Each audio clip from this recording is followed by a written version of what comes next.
அஸ்ஸலாமு அலைக்கும்.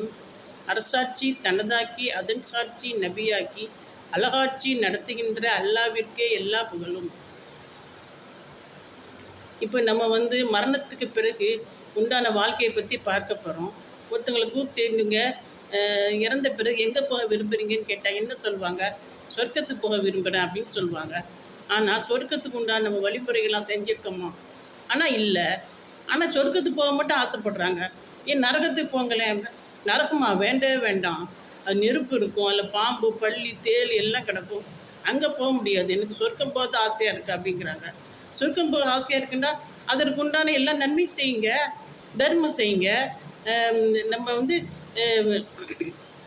ஒரு எக்ஸாம் எழுத போனாலே எக்ஸாமுக்கு உண்டான ப்ரிப்பேர் பண்ணிவிட்டு அதற்கு உண்டான எல்லா பேனா பென்சில் ரப்பர் எல்லாம் எடுத்துகிட்டு தான் போகணும். எக்ஸாம் எழுத போகிறேன் அப்படின்னு சும்மா போய் எழுத முடியுமா? அப்போ எப்படி எழுத முடியும்? கொஞ்சமாவது படிச்சுட்டு போகணும். பாஸ் மார்க்காவது வாங்கலாம். பேப்பர் பென்சிலு பேனா இரேசர் ஸ்கேல் எல்லாம் எடுத்துகிட்டு போகணும்.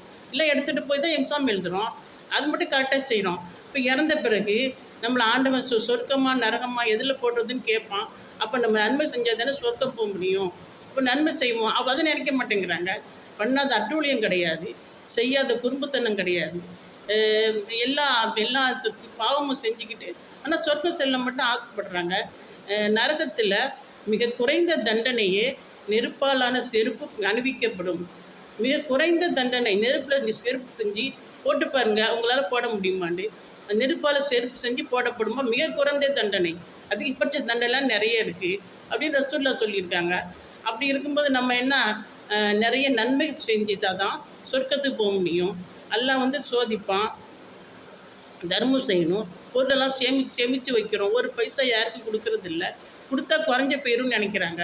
அப்படி கிடையாது. தர்மம் செஞ்சால் செல்வம் வளரும், குறையாது. விருந்தாளிகளை கவனிக்கணும். நல்லா ஜக்காத் கொடுக்கணும், தொழுவணும், வணங்கணும். சும்மா இருக்கும்போது தஸ்பீஹ் செய்யணும். எல்லாம் செஞ்சால் தான் சொர்க்கத்துக்கு போக முடியும். அல்லாஹ் சோதிப்பான். சோதிக்கும்போது அதை தாங்கிக்கணும்.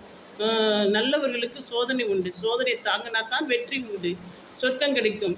சோதனைகள்லாம் தாங்க மாட்டேன்ட்டு அல்லாஹ்வை திட்டினா சொர்க்கம் கிடைக்காது. அதை பற்றி கொஞ்சம் நேரம் பார்ப்போம். நாம் மரணத்தை உறுதியாக நம்புகிறோம், ஆனால் அதற்கு தயாராக இருப்பதில்லை. சொர்க்கம் செல்ல ஆசைப்படுகிறோம், ஆனால் நன்மைகள் செய்வதில்லை. நரகம் வேண்டவே வேண்டாம் என்று சொல்கிறோம், ஆனால் அதற்குண்டான வழியை தான் செய்து கொண்டிருக்கிறோம். புறம் அதிகமாக பேசி கொண்டிருக்கிறோம். மறுமையில் பரீட்சை நடக்கும் என்று தெரிகிறது. மறுமையில் பரீட்சை நடக்கும். எல்லாருக்கும் கேள்வி கணக்கு கேட்பான் அல்லாஹ் அப்படின்னு நமக்கு எல்லாருக்கும் தெரியும். தெரிந்தே பாவம் செய்கிறோம். குடும்பத்தினர் அனைவரும் சொர்க்கம் செல்ல வேண்டும் என நினைக்கிறோம். குடும்பத்தில் எல்லாரும் சொர்க்கத்துக்கு போகணுமா இல்லை வேண்டாமாட்டா? ஆமாம், நான் மட்டும் இல்லை, எல்லாருமே சொர்க்கத்துக்கு போகணும் அப்படி தான் நினைக்கிறோம். ஆனால் அவர்களை தொழும்படி ஏவுவதில்லை.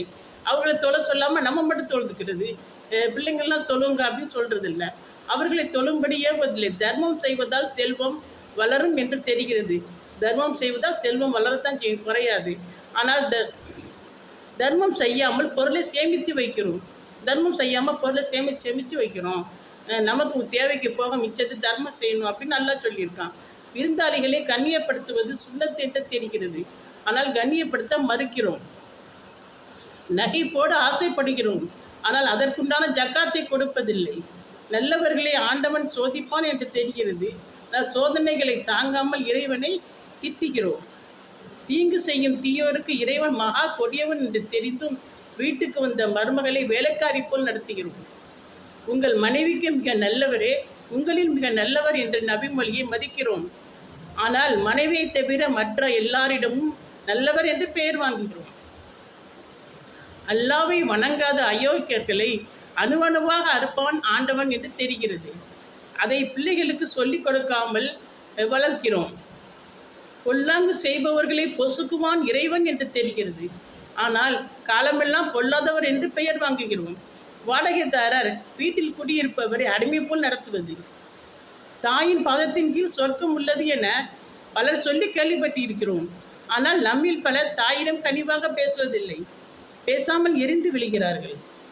மனைவி சொல்லே மந்திரம் என்று நினைக்கிறார்கள். சொந்தத்தை முறிப்பவர் சொர்க்கத்தில் நுழைய மாட்டார் என்பது நபிமொழி.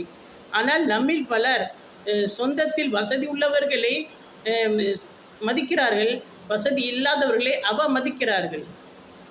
இவ்வளவும் செய்துவிட்டு சொர்க்கம் செல்ல ஆசைப்படலாமா? ஆகவே நம்ம நல்ல பிள்ளைங்களா இருந்து அடுத்தவங்களுக்கு உதவி செஞ்சு எல்லாத்தையும் அன்பாக பழகி தொழுதுட்டு முடிஞ்ச வரைக்கும் நம்மளால் முடிந்தவரை நம்மளால் எந்த அளவுக்கு முடியுதோ அந்த அளவுக்கு நன்றி சேர்க்கணும். அதுக்காக நம்ம பெரிய அவுளியா மாதிரி தான் இருக்கணும் அப்படிலாம் கிடையாது. நம்மளால் முடிந்தவரை அடுத்தவங்களை பற்றி புறம் பேசாமல் கோல் சொல்லாமல் இப்படி நன்மைகளை சேர்த்துக்கிட்டு இருந்தால் சொர்க்கத்துக்கு செல்லலாம். மற்ற அயோக்கியத்தனத்தெல்லாம் செஞ்சுக்கிட்டு சொர்க்கத்துக்கு போகணும்னு ஆசைப்படக்கூடாது. எல்லா நன்மைகளை செய்துக்கிட்டு சொர்க்கத்துக்கு போகணும்னு ஆசைப்படணும். அஸ்ஸலாமு அலைக்கும்.